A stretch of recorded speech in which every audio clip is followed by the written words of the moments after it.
Intuition, your built-in BS detector.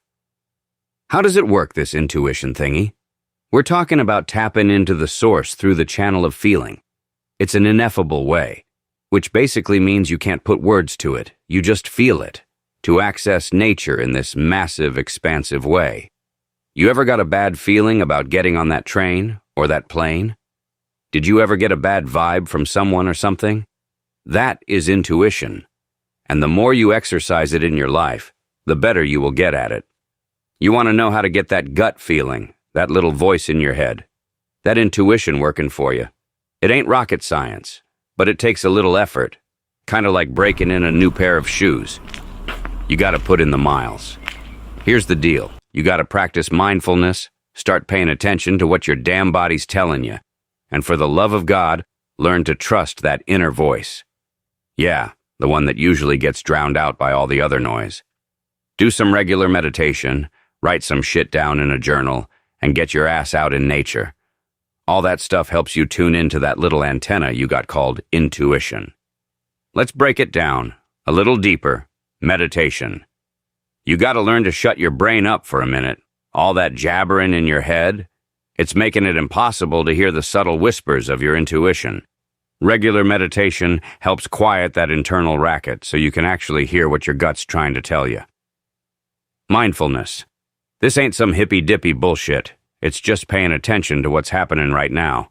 Your senses, your feelings, everything. The more you're aware of the present, the more you'll pick up on those little nudges from your intuition. Body scans. Sounds weird, but just sit there and kind of feel your body, from your head to your toes. Any tight spots? Any weird sensations? Your body often gives you physical cues when your intuition is trying to get your attention. Maybe the sickness in your tummy is telling you that maybe you ought to rethink jumping off that deep end right now. Pay attention to it. Do be a dumb fuck. Get outside, the woods, the beach, whatever. Nature has a way of quieting the mind and opening you up to those intuitive hits. It's inspiring, it's peaceful, and it gets you out of your own damn head. Do something creative. Draw, paint, play music, whatever floats your boat. Ask questions. Ask yourself about your life, your values, what you want. Sometimes the answers come from deep down. Take note that all of this observation is happening inside of a conscious experience. And this is why idealism ain't talking out its ass internally. Idealism is tight. It's got one simple idea. Consciousness is first. Everything else flows from that. It avoids all that dualism nonsense, where you're trying to figure out how a non-physical mind talks to a physical body. Materialism, though, it's stuck. It says consciousness emerges from dead, unconscious stuff. But it can't explain for the life of it how some inert pile of molecules suddenly starts feeling things and having experiences. Idealism just sidesteps that whole headache, because it says consciousness is the damn starting point. Quantum mechanics, the universe is tripping on idealism.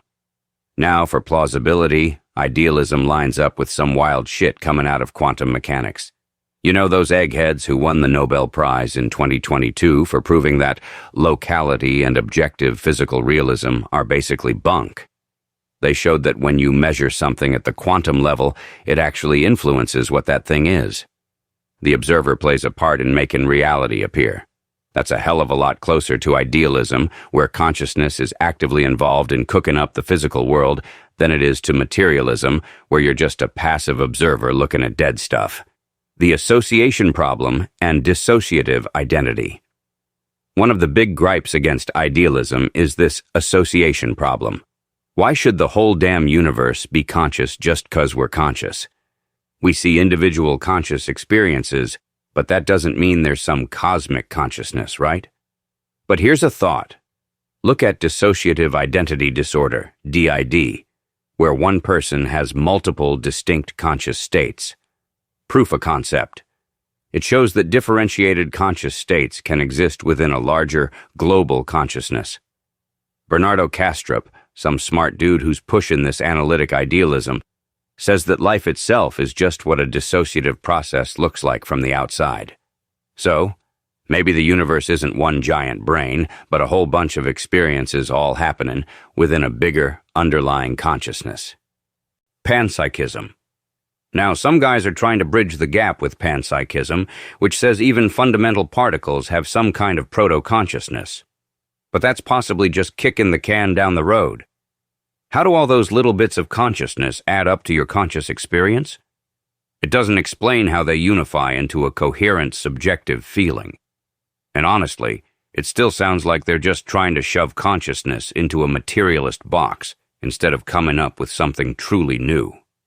Measurement, the conscious act. And back to quantum mechanics. If measurement is what collapses a probability wave into a definite state, then the very act of observation is creating reality. That tells you that consciousness isn't just some passenger, it's the damn driver. The verdict. Ultimately, man, idealism is coherent, it's plausible, and it's got some real-world stuff that backs it up. It makes sense of your direct experience. It fits with what we're learning from quantum physics. And it just gives you a more straightforward way to understand reality than all that complicated materialism or panpsychism crap. By putting consciousness at the center of everything, idealism clears up a lot of the paradoxes and gaps that materialist theories are constantly stumbling over. So yeah, it's a pretty damn compelling way to look at the whole shebang. Other ways to argue for idealism. Truths are just thoughts, man. First off, I'm saying that truth-bearers, that's the stuff we believe, what we say, the actual meaning of our words, they're all thoughts. Now, yeah, truths are out there for everyone, they're public, but ultimately, they live in the mind. Not just your little pea brain, but like the mind. The public mind or the primordial consciousness. And here's the kicker, the structure of reality. The way we try to make sense of the world with our theories and concepts, it's not some independent thing out there. We're actually imposing that structure onto reality. So stuff like facts, truths, correlations, and our models of the world. They ain't independent of our concepts, our language, and how we try to model the world. So if you put that together logically, it's like saying facts are thoughts. They're like unspoken truth-bearers, these eternal truths or facts. And since we're always discovering these facts, it means they already exist in the mind as these structured entities, just like our own invisible thoughts are. And just like our personal thoughts, these structured entities are the public thoughts of the greater mind. Therefore, truth-bearers are thoughts. If the world is made up of facts that aren't independent of the thoughts that put them together, then boom, I've just laid out my case for idealism.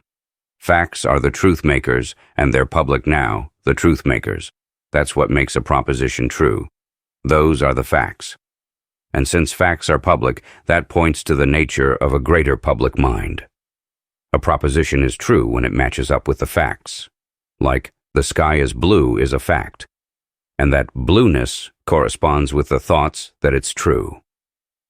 The problems that pop up. So when you start thinking about propositions, are meanings mental, abstract, or physical entities? How can what I'm thinking not be considered a thought? It's gotta be a mental entity. And what kind of entities are facts anyway? Then you got the problems. The identity problem. Which entities are these things? The knowledge problem. How the hell do we even know abstract entities? That's a real headache for those Platonism guys. And for the materialists, they got their own nightmare. The hard problem of consciousness. Consciousness as frequency and self-awareness. So, to circle back a bit, if we define consciousness as subjective experience, then you can look at it as a frequency that's got the property of self-awareness. In this frame, it breaks down like this. Frequency is the core of it, that fundamental activity, the oscillation, vibration, or wave behavior. Self-awareness is a quality of certain frequencies, the ones that are complex enough or high enough to actually reflect back on themselves. Subjective experience happens when a frequency becomes aware of itself, when that vibration kind of folds inward and becomes felt from the inside. It's like your brain is a radio, and consciousness is when the radio starts listening to itself.